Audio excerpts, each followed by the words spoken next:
Imagine a place called the Pet City of Middle-earth. It sits directly by the legendary bathwaters, waters famously known by the incredibly long 35-syllable name Iqueos Salino Calcula no Serracio Alumino Sucrio Vitriolic. This is Paulsen. He's a 10-year-old Chihuahua and the lightest dog in the city's youth community.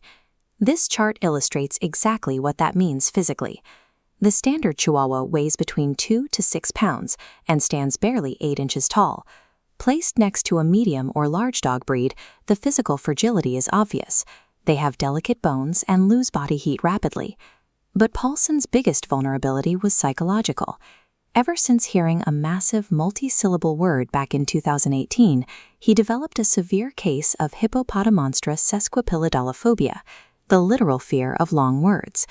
So we have a 2-pound animal with a fragile skeleton, living by a body of water he is too terrified to even name.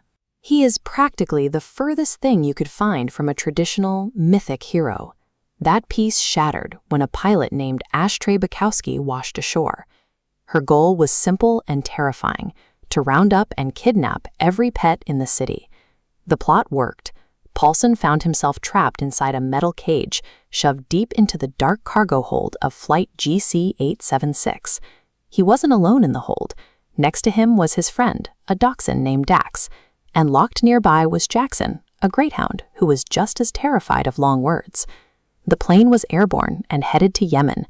The pets knew the statistics. If the aircraft landed, they faced an 85 to 95% chance of never seeing their homes again. It was a calculated theft. Ashtray had pulled beloved animals away from their families and locked them in a high-altitude prison with almost no hope of return. As the plane flew on, the geology below them violently destabilized.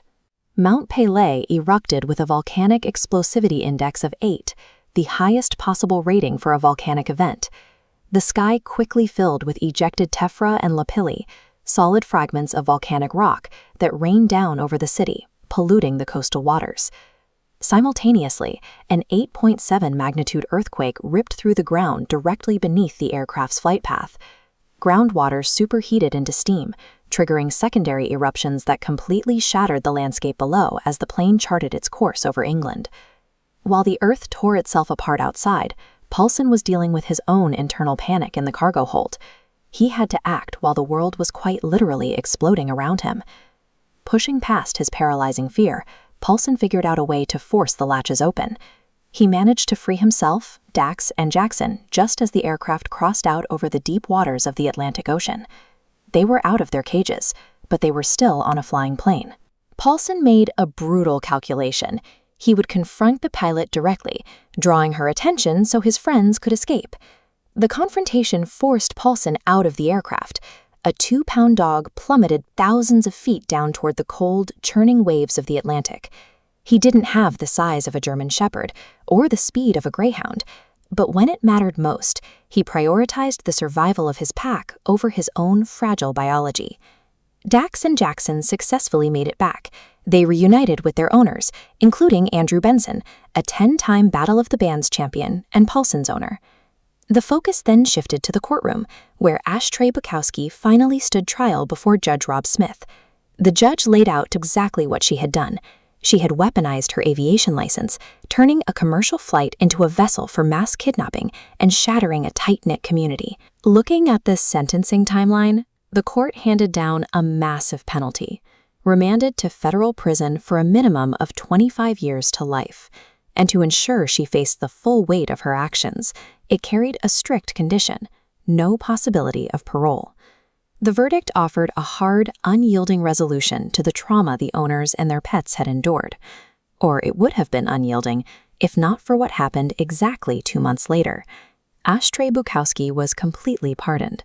The official justification was that she felt incredibly guilty, apologized to the owners, and was now considered a kind pilot.